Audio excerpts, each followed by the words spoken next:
మమ్మల్ని లాగవద్దు మంత్రి కొండా సురేఖపై రాహుల్ గాంధీకి ఫిర్యాదు చేసిన Akkineni Amala. Social media trolls పై కాంగ్రెస్ బీఆర్ఎస్ మధ్య రాజుకున్న చిచ్చు ఏమాత్రం సంబంధం లేని వ్యక్తుల జీవితాలను తెరపైకి తీసుకొచ్చింది. పోస్ట్ పై తీవ్ర స్థాయిలో వివాదం నడుస్తుంటే దాన్ని కంట్రోల్ చేయబోయి మరో టాపిక్ ను మధ్యలోకి లాగారు. ఇప్పుడు అది చినికి గాలివానగా మారింది. ఇది కాస్త చిత్ర పరిశ్రమకు అంటుకుంది. ఈ నేపథ్యంలో మంత్రి కొండా సురేఖపై రాహుల్ గాంధీకి ఫిర్యాదు చేశారు సినీ నటి అక్కినేని అమల. తన ఫ్యామిలీపై అసత్య ఆరోపణలు చేసిన కొండా సురేఖపై మండిపడ్డారు అక్కినేని అమల.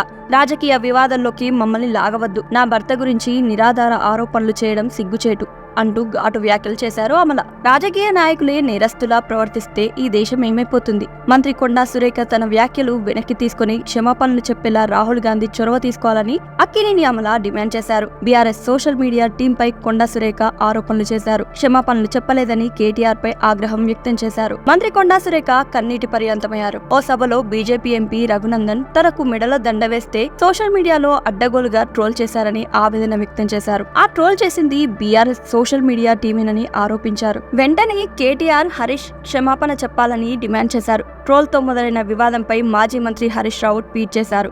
సురేఖకు కలిగిన అవమానానికి బాధపడుతున్నానని అన్నారు. అయితే కేటీఆర్ మాత్రం స్పందించలేదు. ఈ క్రమంలో సురేఖ మరోసారి కేటీఆర్ పై విమర్శలు చేశారు. కేటీఆర్ పై విమర్శలు చేసే క్రమంలో మంత్రి కొండా సురేఖ సినిమా ఇండస్ట్రీని మధ్యలోకి లాగారు. ఇండస్ట్రీలో చాలా మందికి కేటీఆర్ డ్రగ్స్ అలవాటు చేశారన్నారు. ఒకరిద్దరు పేర్లను కూడా ప్రస్తావించారు. కొండా సురేఖ వ్యాఖ్యలపై సినీ పరిశ్రమకు చెందిన కొందరు తీవ్ర స్థాయిలో తప్పుబట్టారు. సురేఖ వ్యాఖ్యల్ని ఇండస్ట్రీకి చెందిన పలువురు ఖండిస్తూ క్షమాపణలు చెప్పాలన్నారు. ఈ విషయంలో కాంగ్రెస్ పెద్దలు జోక్యం చేసుకోవాలని విజ్ఞప్తి చేశారు.